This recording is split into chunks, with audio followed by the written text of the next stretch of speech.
नमस्कार, खबर दमदार में आप सभी का बहुत स्वागत है। मैं हूं आपके साथ में अमनदीप। बुलेटिन की शुरुआत करेंगे एक बड़ी खबर के साथ में। जम्मू कश्मीर के उरी में धमाके की आवाज सुनाई दी है। उरी के पास में एलओसी पर पाकिस्तान की तरफ से फायरिंग की गई।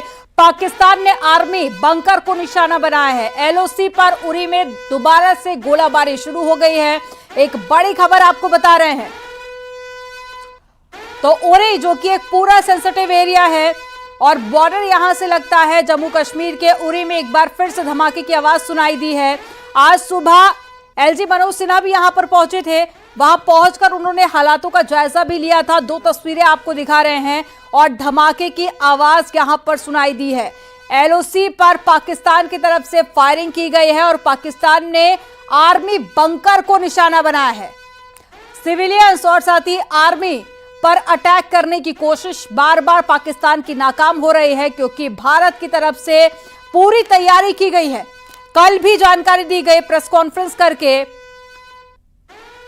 कि कैसे पाकिस्तान की तरफ से 300 से 400 ड्रोन से हमला किया गया था।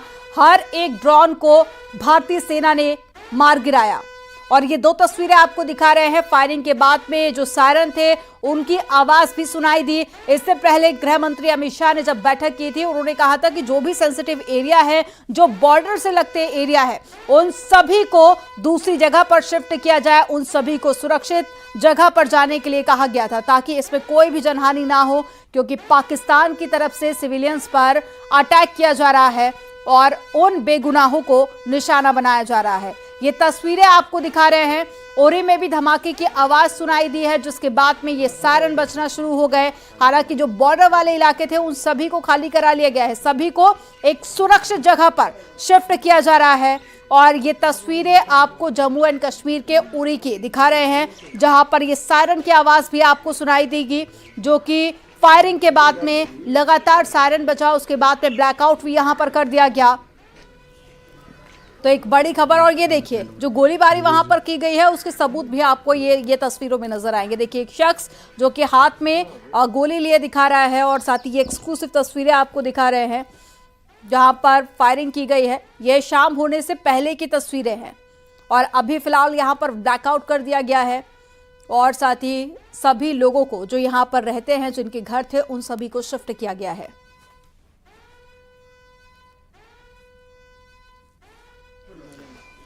तो जम्मू कश्मीर के उरी की तस्वीरें आपके सामने हैं। एक्सक्लूसिव तस्वीरें आपको दिखा रहे हैं, थोड़ी देर पहले की ये तस्वीरें। और देखिए, आपको ये एविडेंस इन तस्वीरों में साफ नजर आएंगे। ये वही इलाका है जहां पर फायरिंग की गई है। पाकिस्तान की तरफ से बार बार नाकाम कोशिशें यहां पर की जा रही है। कायराना हरकत के सिविलियंस को निशाना बनाया जा रहा है। आर्मी के जो बंकर्स हैं वहां पर गोलाबारी की गई है और ये वही इलाका है जहां पर पाकिस्तान की तरफ से फायरिंग की गई है। जम्मू कश्मीर के उरी की एक्सक्लूसिव तस्वीरें आपके सामने और इन तस्वीरों में आप वो धमाके की आवाज भी सुन पाएंगे। उसके बाद में जो सायरन बजा उसकी तस्वीर भी आपने सुनी।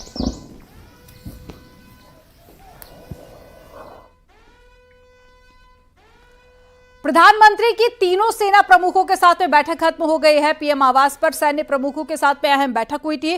पीएम आवास पर बैठक में सीडीएस भी मौजूद रहे थे। तो एक बड़ी खबर आपको बता रहे हैं, प्रधानमंत्री नरेंद्र मोदी ने बैठक की और ये बैठक खत्म हो चुकी है। पीएम आवास पर बैठक हुई थी जिसमें सीडीएस से लेकर तीनों सेना प्रमुख इस बैठक में शामिल हुए थे। तो ऑपरेशन सिंदूर को लेकर इस बैठक में चर्चा की गई। आगे की रणनीति भी बनाई जा रही है और इसकी मॉनिटरिंग खुद प्रधानमंत्री नरेंद्र मोदी कर रहे हैं। तो एक बड़ी खबर आपको बता रहे हैं, सुबह से बैठकों का दौर जारी है। सबसे पहले रक्षा मंत्री राजनाथ सिंह के आवास पर बैठक हुई थी, जिसके बाद में गृह मंत्री अमित शाह ने बैठक की। उस बैठक में भी कई महत्वपूर्ण फैसले लिए गए और अब प्रधानमंत्री नरेंद्र मोदी ने बैठक की। बैठक खत्म हो चुकी है। पीएम आवास पर यह बैठक हुई जिसमें तीनों सेना प्रमुख शामिल हुए।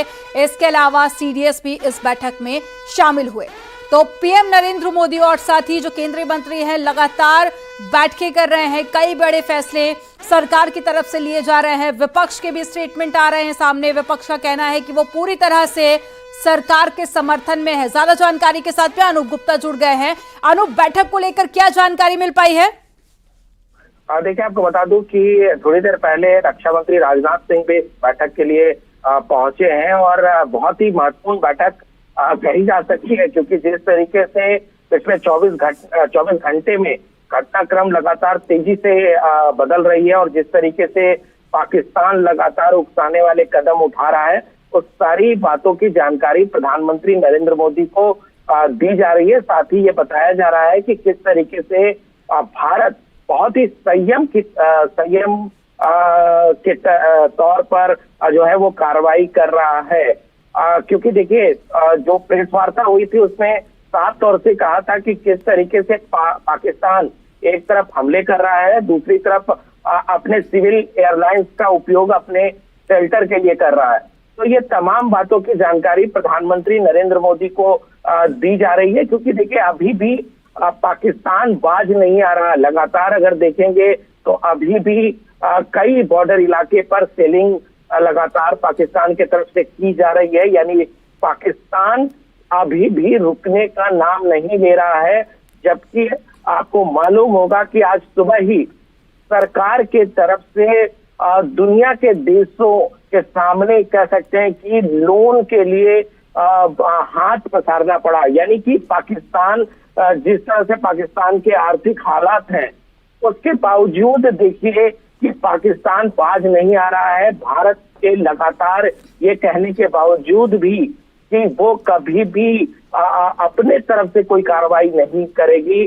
अगर पाकिस्तान अगर कोई कार्रवाई करती है तो सिर्फ उसके प्रतिक्रिया में कार्रवाई होगी। भारत की लड़ाई आतंकवाद के खिलाफ है, आतंकवादी कैंपों के खिलाफ है। बिल्कुल और भारत अभी भी अपने स्टैंड पर है कि किसी भी बेगुनाह, किसी भी मासूम या फिर किसी भी सिविलियन पर हमला नहीं किया जाएगा। भारत की लड़ाई आतंकवाद के खिलाफ है। जानकारी देने के लिए बहुत शुक्रिया आपका।